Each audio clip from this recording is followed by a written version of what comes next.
Guys literally nobody. मेरे पापा ने बोला अगर तुम सूटर पहनोगी तो ही तुमको लेके जाया जाएगा।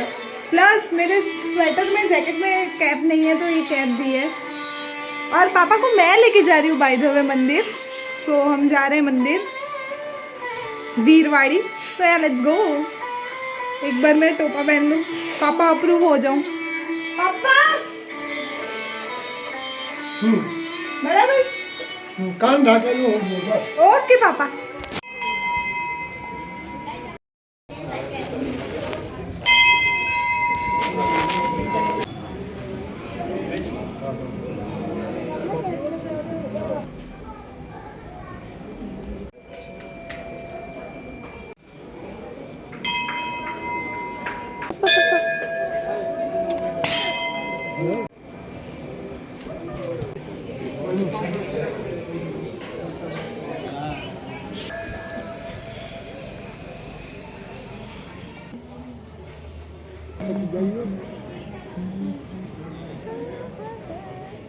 साकर वाला दाना आपका फूटना बस।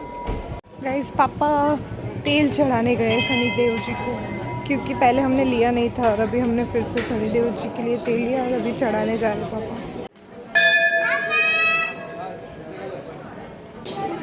खुश?